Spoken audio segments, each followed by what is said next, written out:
નમસ્કાર મિત્રો, આજે આપણે શીખીશું કે વાજપાઈ બેંકેબલ યોજના માટે ઓનલાઈન અરજી ફોર્મ કેવી રીતે ભરવું.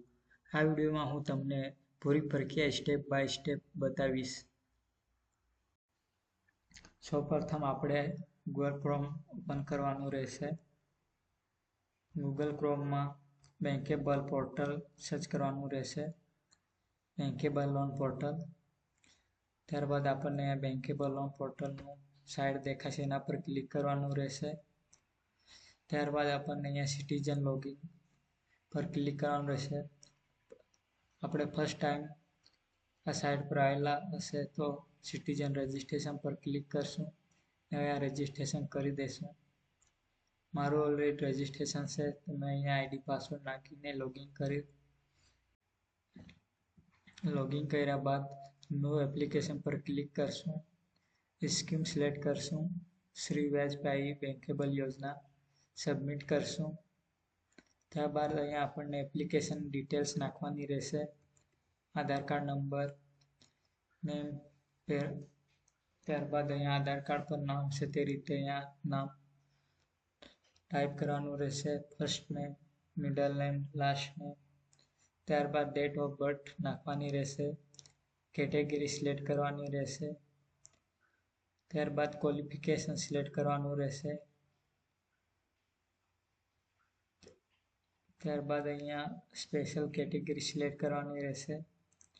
નીચે આપણને અહીંયા એડ્રેસ અર્બન રૂરલ તમારું જે આવતું એ સિલેક્ટ કરવાનું રહેશે. પરમનન્ટ એડ્રેસ, ડિસ્ટ્રિક્ટ, તાલુકો, પિનકોડ નંબર, મોબાઈલ નંબર અને ઈમેલ આઈડી નાખવાની રહેશે. ત્યારબાદ નેક્સ્ટ પર ક્લિક કરવાનું રહેશે. ત્યારબાદ આપણને અહીંયા બિઝનેસ નેમ નાખવાનું રહેશે. પ્રોજેક્ટ એડ્રેસ નાખવાનો રહેશે. નીચે આપણને અહીંયા અર્બન કે રૂરલ સિલેક્ટ કરવાનો રહેશે. ત્યારબાદ ડિસ્ટ્રિક્ટ, તાલુકો, area, pin code number, business owner, self છે કે અધર છે તે સિલેક્ટ કરવાનું રહેશે. ત્યારબાદ અહીંયા આપણે બિઝનેસની ડિટેલ્સ નાખવાની રહેશે. સર્વિસ કે બિઝનેસમાં જે તમારું આવતું હોય એમાં ક્લિક કરવાનું રહેશે. ત્યારબાદ અહીંયા આપણે એક્ટિવિટી સિલેક્ટ કરવાની રહેશે.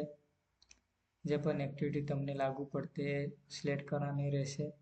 ત્યારબાદ અહીંયા પ્રોજેક્ટ ટાઈપ સિલેક્ટ કરવાનું રહેશે. ત્યારબાદ અહીંયા વર્કિંગ કેપિટલ સિલેક્ટ એમ્પ્લોયમેન્ટ કેટલા છે નાખવાનું રહેશે. ફાઇનાન્શિયલ રિક્વાયરમેન્ટ પ્રોજેક્ટ કોસ્ટ કેટલી છે નાખવાની રહેશે. વર્કિંગ કેપિટલ ટોટલ અમાઉન્ટ નાખવાનું રહેશે. ત્યારબાદ અહીંયા નીચે બેંક સિલેક્ટ કરવાની રહેશે. બ્રાન્ચ સિલેક્ટ કરવાની રહેશે. ત્યારબાદ અહીંયા આપણને એક્સપિરિયન્સ માંગેલો છે તો આપણને જે જગ્યાએ આપણે ટ્રેનિંગ લીધેલી હોય તેનું સબ્જેક્ટ ને એક્સપિરિયન્સ એડ્રેસ નાખવાનું રહેશે. ત્યારબાદ અહીંયા નીચે આપણે સેવ અને નેક્સ્ટ પર ક્લિક કરવાનું રહેશે. ત્યારબાદ અહીંયા આપણને રિક્વાયરમેન્ટ ડોક્યુમેન્ટ અપલોડ કરવાનું રહેશે. Aadhaar card, caste certificate, experience certificate, એક photo, proof of business place, quotation. ત્યારબાદ સ્કૂલ લિવિંગ સર્ટિફિકેટ અહીંયા અપલોડ કરવાનું રહેશે. ત્યારબાદ અહીંયા બાહેધરી આપીને સબમિટ પર ક્લિક કરવાનું રહેશે.